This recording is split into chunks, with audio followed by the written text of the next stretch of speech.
Welcome to the Cabral Concept, where board-certified naturopath and integrative health practitioner Dr. Stephen Cabral shares how he was diagnosed at the age of 17 with a life-altering illness and given no hope for recovery. It was only after studying and traveling all over the world did he discover how to combine ancient Ayurvedic healing practices with state-of-the-art naturopathic and functional medicine to fully rebalance the body and re-energize it with life. It's time to discover how to get well, lose weight, and finally feel alive again. And now, here's your host, Dr. Stephen Cabral. Welcome back, everyone. Thanks for joining me here today, episode 2665 of the Cabral Concept. Today, we're going to be talking about a growing topic of popularity. And no, it's not probiotics. It's not even prebiotics. It is postbiotics. So if you've never heard of postbiotics before, I want to take you down what exactly they mean. How do they compare to probiotics? How do they compare to prebiotics? And do you need to be taking this additional nutritional supplement? So let's get right down to it. If you don't know what probiotics are, you don't know what prebiotics are, let's first get those out of the way, share with you a little bit of insight as to what they are, why they've grown in popularity, and then we can begin to move forward. So first and foremost, most people know, typically, most people are familiar with, as long as they know a little bit about nutritional supplements and they know a little bit about the overall gut health. This is not common knowledge, but probiotics are pretty popular by now. And what they are is it's not just one type of bacteria or good bacteria, probiotic, pro-life, probacteria. And so that's how we look at them, is they are strains of bacteria. There is some type of, typically, not always, but there's some type of typically lactobacillus-based probiotic, and then there's different strains from there, or the bifidobacterium-based strains. And again, there's other various forms as well, but those are, for the majority part, what you'll see as your main strains. And then you'll see some more unique ones, maybe for infants, like I've spoken about before, B. infantis or L. reuteri. Those are excellent, especially if there wasn't a vaginal-based birth, and sometimes you want to supplement a child that hasn't had a vaginal-based birth with some of those more unique ones, but not always. Again, it really depends on the individual. And the reason why these have grown in popularity is because we are now understanding that there's actually more cells, if we look at it that way, inside of our gut microbiome, that there are actually cells in our body. And then there's more bacteria there than there is, again, cells in our body. So we're looking at somewhere around, it always varies back and forth by plus minus a pound to 2 pounds, but 5 pounds of gut bacteria. And so it's a lot of DNA. It's a lot of actual living organisms inside of you that have a symbiotic relationship. That means when they're out of balance, believe it or not, you have more of a tendency towards depression or low mood, or you have more of a dependency, or I should say, predisposition to blood sugar issues or insulin resistance or type 2 diabetes. And that's pretty wild when you can look at just your gut bacteria. And another part, looking at, again, your gut bacteria is a direct link between a couple bacteria called Firmicutes and Bacteroides on whether or not you're going to add excess weight on your body, like body fat or not. So this is a burgeoning area of the health-based industry. We've known about it now in natural health for 40, 50 plus years. And conventional medicine has really started to catch on to it somewhere right around the 2000s, right after the 2000s, because back then they didn't even believe in leaky gut. They didn't believe in intestinal permeability. They really didn't believe in Candida overgrowth to the degree, yes, they had certain medications for it, like a nystatin or diflucan, but they wasn't really used. It was used more in conjunction with, a yeast infection or something like that. But now they're starting to catch on. Then eventually, again, early 2000s, more and more doctors are hearing about SIBO, small intestinal bacteria, overgrowth, and of course, they've known about parasites, but they don't really look at it in general population. And even though about 1 out of 4 people has H. pylori, they don't look at H. pylori, which is a really common stomach bacteria that you don't want there, that can lead to stomach cancer, can lead to all sorts of acid reflux, digestive issues, etc. But I digress. The reason why, though, probiotics have become so popular is because they work. They begin to help to rebalance gut flora. Now, I always tell people, better if you have the yeast overgrowth, bacterial overgrowth, H. pylori parasites, to remove those first or rebalance your gut microbiome rather than just supplementing with probiotics. Because that doesn't do anything necessarily to the degree that you need in order to improve the parasites, the yeast, the bacteria, or the H. pylori, especially if you already have bacterial overgrowth. Adding more probiotics may not be the answer. So again, running a lab like the bacteria and parasite stool test or the Candida metabolic and vitamins test, both of those are absolutely amazing. There's something called the gut bundle that includes those 2 labs plus the food sensitivity test. Hands down, that's the best way to go if you're able to. I can link up to those, but again, I just want to give you lots of option on today's show. So if you go to stevencabral.com/2665, we'll link up the gut bundle as well as those 3 individual tests. You can test those. You can actually see what bacteria are you low in or too much or have too much of, and you can begin to rebalance that. Again, all about the rain barrel effect. Sometimes you have deficiencies, sometimes you have toxicities. Personalized health is about finding out what you need. So I'll link those up today. You can always find all the labs at stevencabral.com/labs. You can run them anywhere you want, honestly, but I always like to make sure that you have the information and the know-how in order to get them. All right, so those are probiotics. We need balanced gut bacteria. We really do. We've got about 26 feet or so of digestive tract, 19, 20 feet of small intestine, about 5-6 feet of large intestine, and that needs its specific bacteria. All right, so that's probiotics. Again, amazing for immune issues, for overall gas, bloating, etc. Now, prebiotics have never been really something that was a big thing. Like it was never really like, oh, you need to get in more prebiotics in terms of a supplement. And the reason was this: anyone on a diet that is high in fruits and vegetables, and I'm going to go through the different foods for each of these in just a moment, so I'll definitely give you that by the end of the show. So if you got enough fruits and vegetables, you had enough carbohydrates, like starchy carbohydrates, in order to be able to then take the place of a supplement such as a prebiotic. I've done a show on prebiotics before. I'll try to link that up for you here today. Same show notes will be at stevencabral.com/2665. That's where everything will be. So I will just keep alluding to the show notes, and then you can check that out for the 3 big takeaways and all the links. So here's the thing though.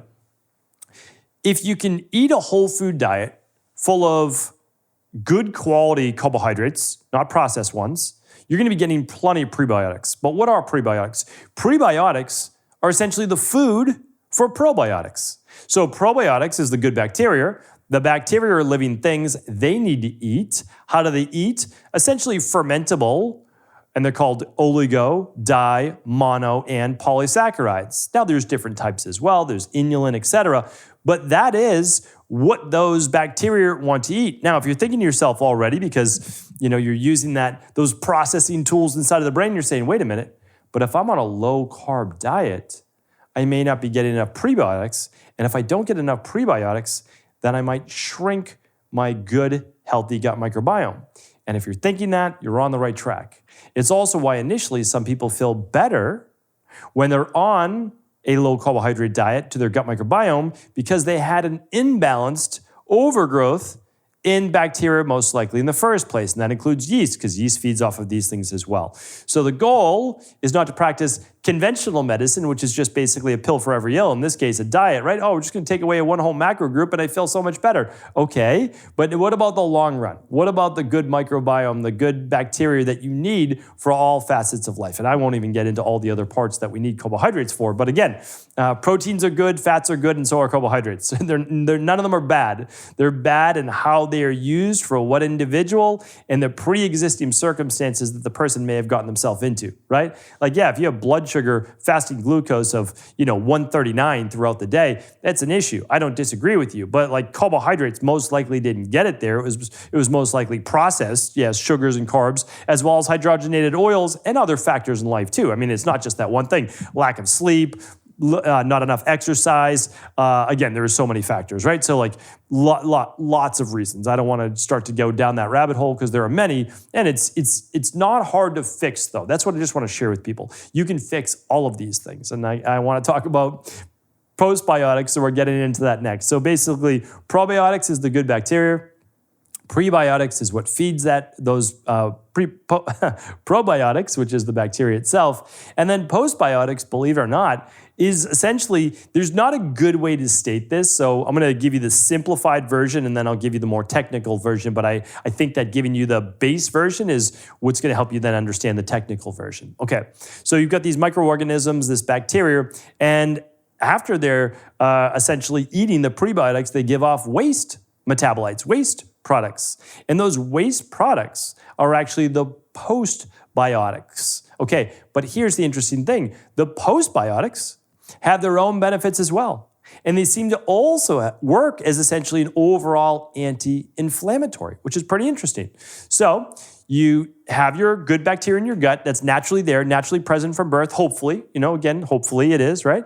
Hopefully, though, we haven't taken antibiotics, drank all this alcohol, got exposed to heavy metals, et cetera, which that affects the microbiome, right? But if all things went according to plan, you'd have a good, healthy bacterial gut microbiome. You'd be eating your carbs, fats and proteins. I'm not saying that carbs are the only macro. And then it would be feeding your good bacteria, and then they would be giving off their own natural postbiotics, right? And there are foods that are postbiotics, and I'm going to share those too. So that's the interesting thing, is that all of these things are basically taken care of in nature, and I'm going to give you the different ways that you can get those. But in terms of the postbiotics, there are absolute benefits, especially with inflammatory-based conditions, potentially some autoimmune, and then overall vascular issues. So think about like blood pressure, capillary, diabetes, etc. So postbiotics are literally the byproducts of probiotic bacterial fermentation. That means that your bacteria begin to ferment the foods that they are given as the prebiotics, and then what you get left with is the postbiotics. So then the question comes up, do you need to be supplementing with postbiotics? It is my opinion that you do not. And here's why. There are so many amazing nutritional supplements to take. But how many can you take realistically? Like, what's the average person?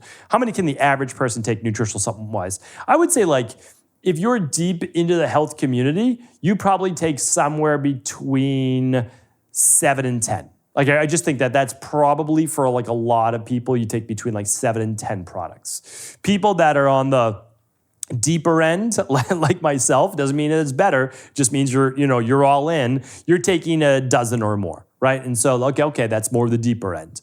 And then some people, they kind of dip their feet in the water and they take 1, 2, or 3, maybe 4, right? And like, so there's just kind of like over under, we'll say, under a half a dozen, over a half a dozen, and then there's over a dozen. Like, we'll put it that way. I'd say those are kind of like the 3 camps. And when you're in I only want to use a couple, because also they're costly, right? Like, nutritional supplements cost money. So this is how we look at it. There's no way that postbiotics makes your top 10. There's no way. And when I look at the aggregation of data amongst functional medicine doctors that recommend nutritional supplements based on specific imbalances, postbiotics aren't in the top 20. So I just want you to know, doctors are not using them either, not to this degree. So you might say, oh, well, my functional medicine doctor who specializes in this uses them. I understand and I get it. And you might actually so again, like, I'm not saying you can't use postbiotics, and I'm not even saying that they don't work. What I'm saying is that you first rebalance your gut microbiome, so no need for postbiotics in the first place. Like, if you have an autoimmune issue, work on the candida overgrowth, the SIBO, the H. pylori, the parasites, along with the stress, seal up the gut wall. You may not need postbiotics after that, or you may not be using them in the first place because of an imbalanced gut microbiome. So again, like, I'm not going there right away. I see no need. Also, here's the thing. I'll recommend people a dozen different supplements if they want, but postbiotics, in no way, shape, or form are in that top 12. Like, no way. It's not even close. I mean, right off the bat, you need a good daily activated multivitamin that has methylated B vitamins in it, or a daily nutritional support, one of those. Okay. Then you need a daily omega-3 because contrary to like a couple, fringe theories out there on omega-3s, if you get a triglyceride-bound, cold processed, sorry for mispronouncing that, no heavy metals, so that it's tested for heavy metals, and you are getting a 2+1 ratio of EPA to DHA. It's one of the most beneficial nutritional supplements and most studied supplements in the entire world, and could probably help for all of the top 5 causes of disease, or mortality. So like we need to slow down. I know everybody wants to like come up with their own theory and all that. Great, I get it, I understand. Okay, then after that, what are you looking at? Well, you're probably looking at vitamin D. You're probably looking at maybe, again, depending on the individual, we see a lot of zinc, copper deficiency. We might be using something like that. Again, the vitamin K is in your daily nutritional support, so you don't need to add that, but you can certainly do a vitamin D3K too if you wanted to. What else am I adding there? Probably a daily fruit and vegetable blend powder. Then I'm moving more towards whatever we need for that individual right after that. So it could be like the Cell Boost for anti-age and longevity. It could be the Inflammasoothe if needed for specific whatever it might be. Like we're just moving down. There's certainly full spectrum magnesium. There's activated B complex. These things your body needs. Like you absolutely need it. And I'm not saying it doesn't need postbiotics, but if you've got a good, healthy gut microbiome and you're eating prebiotics, you absolutely don't need the postbiotics because your body takes care of that for you. So what I try to do is use supplements as they're supposed to be used, which is supplementing a deficiency. So a deficiency in the soil. So literally, if there are not nutrients in the soil like there were in before the 1960s, well, they're not going to be in your food, even if it's organic. So this is how I look at it. Eat good, healthy, nutritious food, but also just cover your baselines. Cover your baselines. Most people don't eat enough fish. And for the most part, fish is fairly toxic. Like, I'm not going to disagree with that. It's in polluted oceans that we humans have literally destroyed. So yes, I eat fish myself, but I don't have it daily. And so again, I find a good omega-3 to be part of that. But again, this isn't about all the other products. What I'm trying to share with you is there's a hierarchy to nutritional supplements, and postbiotics aren't even nearly anywhere near that list. So why don't I do this? I mean, I could start to go through like all the different ways that you can find postbiotics, but the truth is that you're going to get the most out of specific foods than understanding and learning about, different types of dipeptides, et cetera. So let's get right into it. Let me share with you the best sources of prebiotics. And so prebiotics is very straightforward. It's literally so all of the FODMAP-based foods that people stay away from when they get bloating and gas and all those things, believe it or not, when you have a healthy gut microbiome, those things are actually quite beneficial. So a lot of root-based vegetables, slightly unripe fruits, oats, certain grains specifically. Again, if you want to go grain-free, totally get it. I understand that. I don't have no issues with that. Also like legumes, high-fiber foods, raw garlic, Jerusalem artichokes, jicama, dandelion greens, onions, asparagus, and then again, like those slightly non-ripe bananas, so slight like green tips, like that will give you some as well if you like those. So other sources, raw honey, like that's a great one. So if you like raw honey, you can have some honey. Even Manuka honey can be a nice source of that as well. Apples is borderline, it really is. And so yeah, enjoy your fruits, enjoy your vegetables, enjoy your yams, starches, those types of things. Those are your prebiotics. Your probiotics, I do recommend a probiotic. The one that we use in our practice is typically the Clean Gut Probiotic, excuse me. The Clean Gut Probiotic if there's any gut-based issues, if we're not doing the full CBO protocol. But then after that, it's the daily probiotic support. It's a low histamine, dairy-free probiotic that works amazingly well for the majority of people. If you don't want to get that through a nutritional supplement, there are things that you can get. Sheep or goat-based yogurts or cheeses instead of a cow's milk. Some people enjoy those. A kefir from the same exact sheep, goat. You can also do a yogurt from coconut-based cultures. Now, keep in mind, though, that is a supplement. Like, just keep in mind that they add probiotic starters to these things to turn them into an actual, fermentable-based dairy product. So just stating that you're basically getting your probiotics through yogurt. Kimchi, though, is another one. Miso works for some people, not so much for others. Kombucha, I'm not an advocate of that. I know a lot of people like it, but for me, I haven't seen a lot of success or actually great things in general with that product in my practice. Again, I have a whole podcast on that, but not a huge fan. And then postbiotics, where can you get those? Nuts and seeds is a great place, honestly. So if you have nuts and seeds in your diet, beans, legumes can be both a prebiotic and postbiotic. Peas, leafy greens, peas can again be in the same category as prebiotic as well. So, I really, as you can see, there's a bunch of overlap between your prebiotic and postbiotics as well. Couple more interesting ones is fulvic acid and humic acid. That's a great product. We have that inside of our, what product is that? In the universal binder. So we use that in that. It's a great chelator, essentially, of heavy metals. And then interesting things like apple cider vinegar. Bragg's apple cider vinegar is a brand that we've recommended for some time. What else? Saccharomyces can have some postbiotics in there. We like to use that again, just depending on the form. We only use Saccharomyces boulardii. And then the other one is Shilajit. And if you can get a good, clean Shilajit-based product, again, that's a nutritional supplement, but that can contain some of your postbiotics or work with postbiotics. And then I'll give you just a couple more. If you take a product that has chlorella or spirulina in it, that can have some postbiotic form. So that's why you're probably already getting maybe some postbiotics if you're using something like the daily fruit and vegetable blend. And then that last one would be like a mushroom blend. If you're using certain mushrooms, you can get some postbiotics in there, which can also, though, act as prebiotics. So hopefully this was helpful. Again, I wanted to present you really an unbiased view of what the research says. So yes, there's benefit to it, but also from a clinician standpoint, there's no way that's in my top 12 nutritional supplements as a postbiotic because you can just get them from nature. You can eat a good, clean, healthy diet. And it's just harder to get some of the other ones like magnesium, right? Like, yeah, you can eat high magnesium foods, but also making sure you get some on a daily basis can be very, very beneficial. So hopefully this was helpful. All the links and the labs, everything else will be at stevencabral.com/2665. Take care, everybody. Have an amazing rest of the day. And as always, feel free to share this show with anyone you believe it could serve. Did you know that the body really only becomes sick or imbalanced in only two ways? Over time, you become deficient in vital nutrients, and you also accumulate toxins internally and from the environment.